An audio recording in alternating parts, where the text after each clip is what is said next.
Lavando a louça da política. Na verdade, eu queria comentar contigo essa questão da situação que a gente está vivendo agora, né? Confinamento horizontal versus confinamento vertical. O que você acha que a gente tem que fazer? Eu tenho uma opinião aqui, mas queria ouvir a tua também. Hoje eu fiquei vendo foi um papo de 2 horas, bastante interessante, entre o pessoal da XP Investimentos e o Guedes. E ele falou uma coisa, e também o pessoal do Grupo XP, que está tendo muita doação de testes do coronavírus. E foi exatamente isso que aconteceu lá na Coreia do Sul, né? Eles testaram massivamente as pessoas e segregava quem testava positivo. Sim. Dando tempo para que as pessoas se contaminassem numa frequência menor e segregando as pessoas que contaminadas das não contaminadas, sabendo quem são contaminados. Os nossos números aqui que estão sendo apresentados é número de cego, né? É cego em tiroteio. Esse momento que a gente está de confinamento, né, a gente compara muito a uma grande emergência de um grande incêndio. Eu estou no incêndio, eu estou vendo, tá? Tem labaredas aqui em volta de mim, certo? Eu não vou perder tempo querendo coletar evidência da temperatura da chama ou da altura da labareda. Não, está pegando fogo, eu estou vendo. Né? Se eu não fizer nada, a gente vai morrer todo mundo. Então, nesse momento, é importante tomar atitudes drásticas. Agora, que o incêndio está contido e que a gente está, por exemplo, num momento de rescaldo, a gente tem que começar a sair daqui. A gente não pode continuar aqui, porque a economia não pode parar. Pode ter outro incêndio, né? Pode ter a segunda Exatamente. onda. Exatamente. Então a gente precisa de um plano, né? E aí essa questão, e qualquer plano de isolamento vertical passa necessariamente pela quantidade de testes. Então você tem uma forma de você testar de forma recorrente, de conseguir isolar as pessoas, isso é fundamental. A boa notícia é que nós já temos no Brasil, homologado pela Anvisa, 11 testes de empresas privadas. Um deles, por exemplo, tem tipo um kit onde você pega uma amostra do teu sangue, bota ali dentro, ele digitaliza a amostra do teu sangue e através da internet ele manda os seus dados do seu sangue para o laboratório central que fica em Curitiba, onde tem grandes computadores e aplicativos de inteligência artificial que aceleram e muito o diagnóstico. Isso é um ponto. Agora, existe uma outra coisa também que estão fazendo em alguns lugares que parece muito interessante. Então você pode pegar, por exemplo, 32 pessoas, né? E pega, por exemplo, coleta uma amostra de cuspe, e aí você pega, por exemplo, um pouquinho dessa saliva, desse cuspe de cada uma das pessoas, faz um grande cuspão, e aí você testa ali. Se ali não tiver contaminado, as 32 pessoas estão livres. Estão livres. Se tiver contaminado, o que você faz? Divide 2 de 16. Faz um outro teste num grupo de 16, no outro grupo de 16. Então, se você faz assim, você às vezes com 5, 6, 7 testes no máximo, você já descobre quem é a pessoa daquele grupo que está contaminada. Então, a gente precisa de soluções assim inteligentes para poder começar a liberar as pessoas para o trabalho, porque a gente precisa fazer a economia voltar a girar.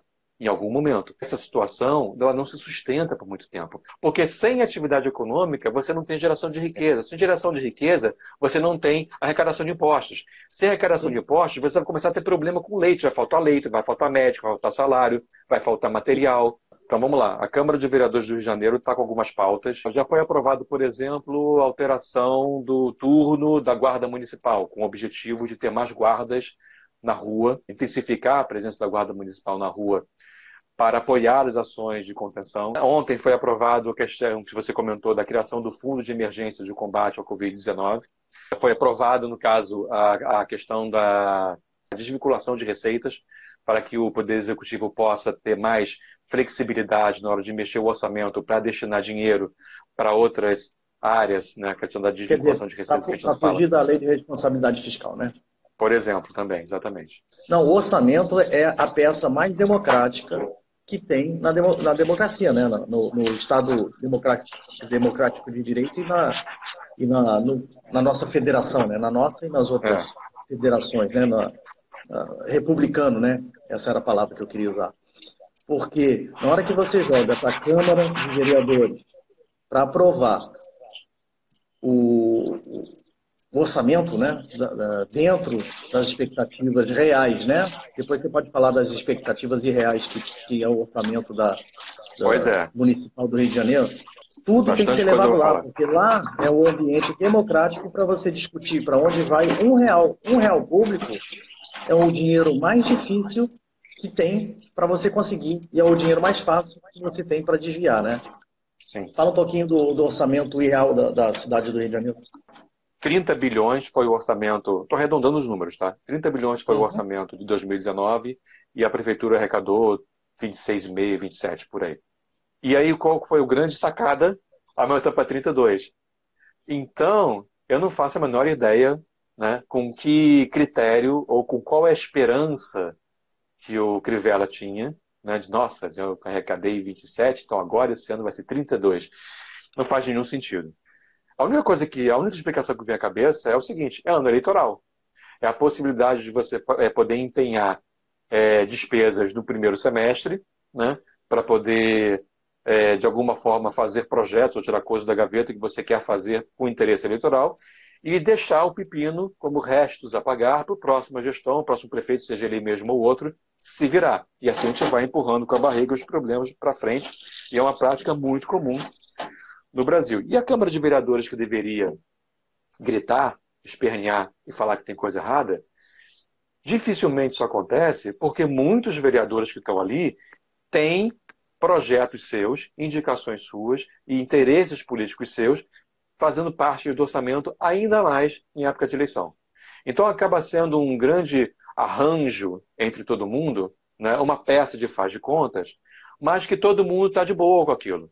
Aquele papel principal da Câmara de Vereadores seria fiscalizar o Executivo, e isso nós já estamos perdendo há muito tempo. A Câmara tem falhado nisso. Veja, por exemplo, a situação que aconteceu no ano passado, onde o pedido de impeachment do Crivella foi arquivado, né? E uma semana depois de ser arquivado, 3 ou 4 vereadores ganharam secretarias na gestão do Crivella. Você sabe como é que tinha que ser feito o orçamento?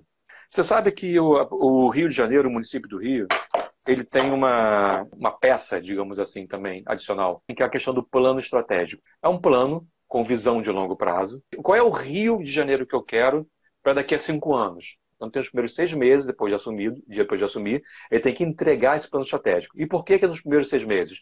Porque no segundo semestre do primeiro ano de mandato, o que ele vai fazer? Ele vai fazer o PPA para os próximos 4 anos. O PPA é como se fosse uma grande visão orçamentária do que vai ser feito nos próximos 4 anos. Plano plurianual, né? Plano plurianual. E o que se espera é que esse plano plurianual, que vai guiar de fato os investimentos dos próximos anos, ele seja 100% alinhado com o plano estratégico que eu acabei de apresentar. Então você espera, ao você olhar um plano plurianual de investimento, um PPA, você espera encontrar ali alocações financeiras voltadas para os projetos que vão atender o que está escrito no plano estratégico. Óbvio, um tem que falar com o outro. Não dá para você ter um plano estratégico que quer levar a cidade para um lugar e um PPA que vai te levar para outro. Eles têm que ter uma sinergia.